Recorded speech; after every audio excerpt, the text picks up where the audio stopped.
Welcome to Devil's Digest coverage of day one of Camp Tontozona. I'm Justin Lester-Toza.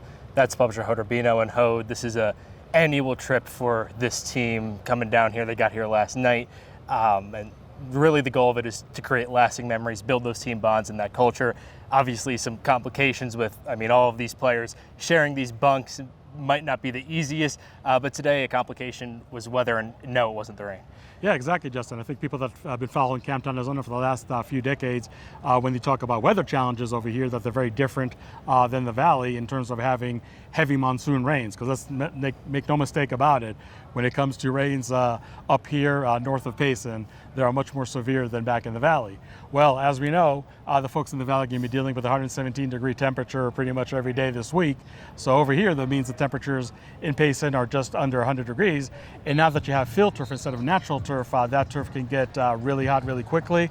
So practice today started at 8 o'clock in the morning versus the 9 o'clock morning scheduled practice. So just to really make it easier on the players, not really inflict any heat injuries, so to speak, on them. And I think it actually worked out. It was a pretty good practice. But as far as the challenges over here with the close quarters, not sure if the AC is really working all that great in some of the cabins. It really does bring this team together, that much more. Kenny Dillingham, offensive coordinator, Marcus Arroyo, and even Sam Levitt just talk about that added value of really getting to know your teammates and how much those activities off the field do help the play on the field.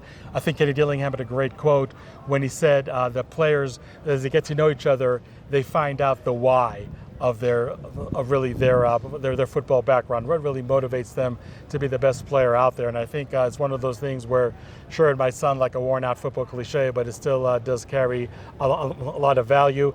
And even on a team, Justin, that does return 80% of his players, so a lot of folks up here for the next 4 days fall into that been there, done that category.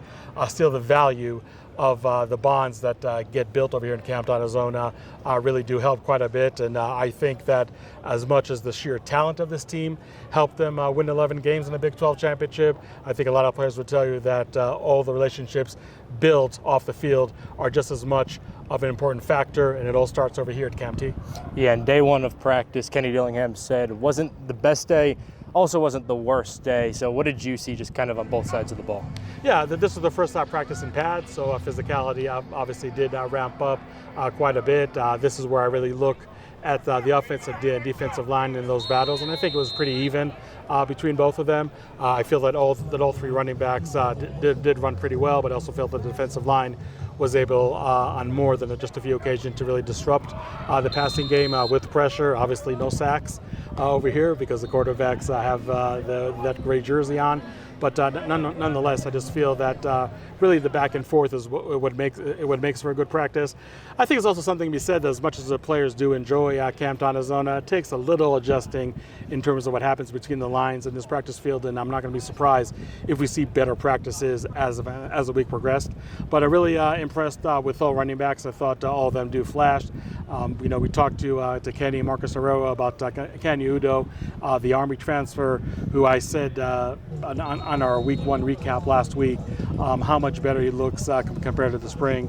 And I think it's only natural that you have a running back that comes from a total different offense, a triple option offense of Army, to a pro-style offense here with the Sun Devils. And that's why I think one reason why we're seeing just a different version of Kanye Udo. And you just feel like you have very three capable running backs. But let's not forget about the wide receivers and the tight ends. We sang the praises of Jaron Hamilton all the way back to spring practice, and really off to a strong start in fall camp. His nickname Turbo definitely showed on a couple occasions, including one long touchdown from Levitt earlier today. But wide receivers like Jalen Moss, Malik McLean, Derek Isubio, I think may have had his best fall camp session to date. Those are some of the players that impressed over there. Then you have the tight ends. It's not only Shaman Mateer, it's Kamari Anderson, Ajia, caught a touchdown from Jeff Sims late in practice. So you really like to see all those pieces come together for the offense, because as we said many times before, trying to compensate for all those offensive yards that Cam Scadaboo took with him to the New York Giants is really going to come in part also to the passing game, having better quality and depth of weapons, not only in the wide receiver but also at tight end. But I also feel that when it comes to the defense, like I said, we saw defensive line play really well. Clayton Smith stood out with a couple of pass breakups. You look at the defensive backfield, Montana Warren, Rondi Bimage, and again Keith Abney, Javon Robinson. Whether it comes to one-on-one, 7-on-7s, or team segments, really stood out there too. So this is a defense that sometimes can make the offense not look all that great, and it's not that the offensive players have regressed by any means. It's just they're going up against a great defense. As I said many times before, lost only one starter from last year, returns nearly the entire depth chart on each and every position. So, when you talk about ASU being as good, if not better, of a team this year, it's not only about the offense, it's really a lot about the defense and their capabilities this year. And I think by far this fall camp has started on a strong note for the defense. But again, offense is getting the licks over there. That's what we want to see in fall camp, just that battle back and forth.